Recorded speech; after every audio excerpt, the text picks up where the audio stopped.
Hey, Dean Packard, my friend and colleague from Charlton Middle School. How are you today? I'm doing really well, Chris. This is the most excitement I'm going to have for the day, though. Although we had some great professional development, I still look forward to Tuesdays and Thursdays when we get to reach out and connect with what we consider rock star educators who really are going to light it on fire.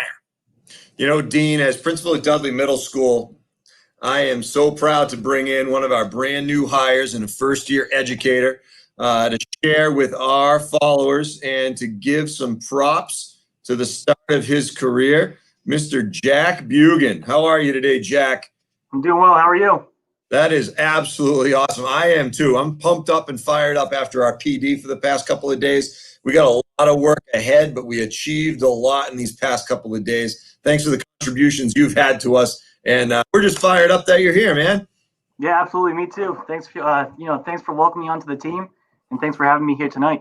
Well, Jack, one thing, I'm going to be a little selfish here. I've known you for a long time. I kind of watched you grow up in town. And whenever we get a hometown person really come in and make a difference and establish roots and get to the teaching field, it's a win-win for everybody. So, again, this is going to be kind of special for us.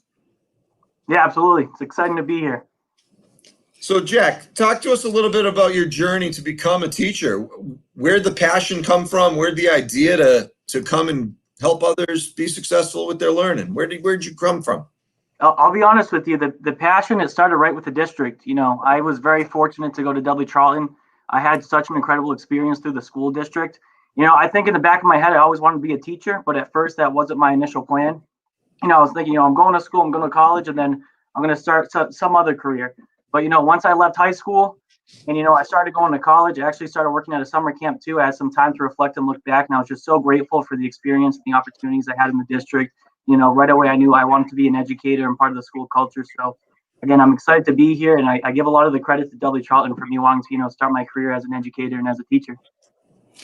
That's a great answer, Jack. And I'll tell you what, one of the things I'm trying to remember back when I was in my first year teaching, it was a long time ago since this is my 28th year in the district. But I can tell you when I first started, I remember I had those butterflies and I was nervous. And you know what?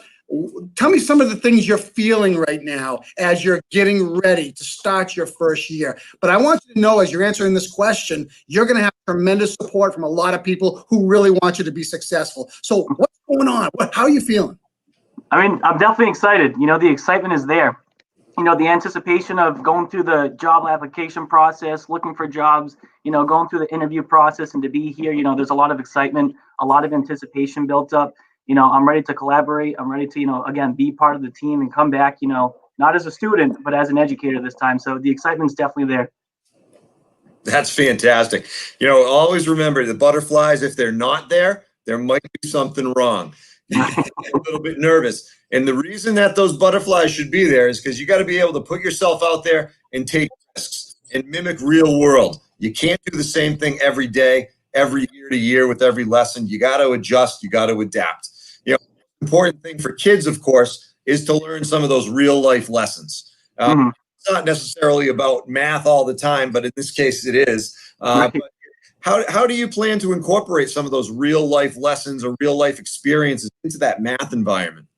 Yeah, absolutely. I'll tell you what, for me, when I look at math, there's three solid things that come out of it. You're able to build upon these real life skills. So the three things that really hit me is one, you learn about persistence, right? Not giving up, keep on trying. You learn about the ability to look at structure, which is huge, right? Because the world is just so complex right now. And the third thing, which I think is most important, is you learn about problem solving, right? Problem solving is essential. Wherever you go, whatever you do, regardless of whether, it's mathematics or not, you need to know how to problem solve. So, being able to apply those real life skills in there, and definitely, bringing in the real world so that students can apply to and relate to the material and be able to apply it to the real world around them, that's definitely very important. So bringing the real world in, providing those applications, and making sure that students are learning about problem solving.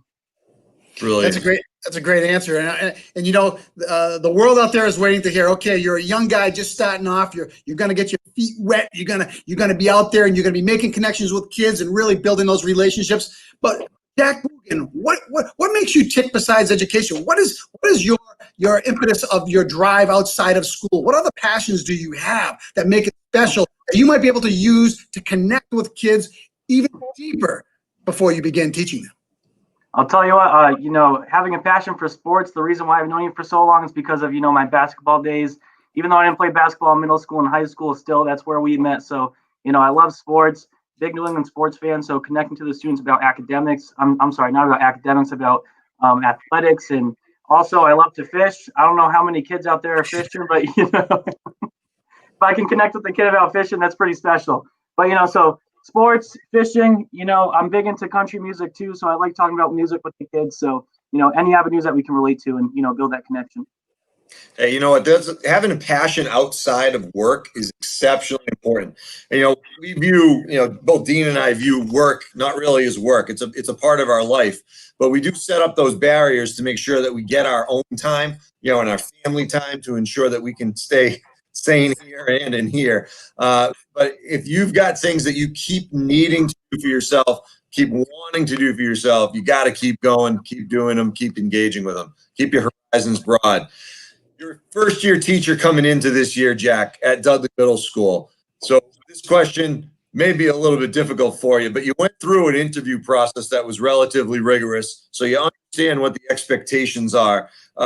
What advice would you give somebody who's still in their second year, third year of undergrad, looking to become an educator? What do you think they should do in those last couple of years of educator prep to prepare to enter this world of education that we're in now? Wow. Yeah, that's a loaded question. I would say, for starters, be consistent. If you want to teach and you're still trying to figure out the ropes, be consistent. Look for those opportunities to get experience. Like for me, I think it was my sophomore year of college. I didn't even finish my sophomore year and I was trying to get into the building as a sub. So, looking for those opportunities to get experience. Also, collaboration is so important. If you're unsure about something, create a network so you can reach out to people, ask people about their thoughts, what direction they would go in, keep a line of people to communicate with. So collaboration is important. And again, along with collaboration, communication. So, reaching out to people, reaching out to teachers you had in the past, always asking for help when you need it. It's definitely very important and, it'll bring you to where you need to be. Hey, I'm going to sneak this one in here, and I think it's important.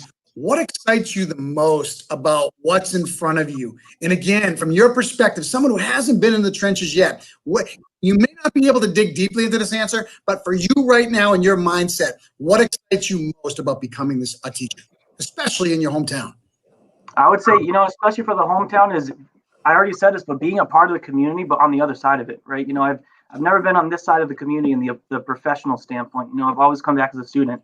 So be able to come back into the building as a teacher, be a part of that community and build the relationships with the students. That's what really gets me fired up, Spoken like a veteran, man. I'll tell you right now, you're going to be all right. You're going to hit the ground running.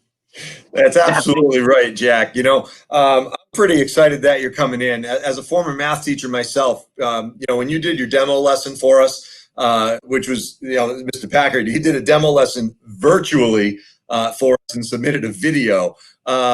He really brought forth the real foundational practices and principles of what an effective educator is, not only just an effective math teacher, but an effective educator. Came across as a veteran, focusing on all the key elements, key areas. And I'm really excited that you've joined our team, Jack. Congratulations on that accomplishment. Congratulations on being one of our middle marvels. And Hall of Famer now. You're in the baby. Hall of Fame. Don't forget that. We're going to have a shirt for you as soon as we get a sponsor on this show. I'm telling you. Yeah, I'm looking forward to it. Jack, thanks so much for being here. Dean, thanks for joining us today. As always, we have a lot of fun on Tuesdays, Thursdays, and Sunday nights on the Unlock the Middle video cast. Great guest coming up here on Sunday night, Dean. I am excited for Sunday night. There's no doubt about it. We'll wrap that up tomorrow when we talk on Friday in our principal's perspective. But I'll tell you what, congratulations once again, Jack. You are a rock star and your Thursday's middle marvel. Thank you very much. Appreciate it.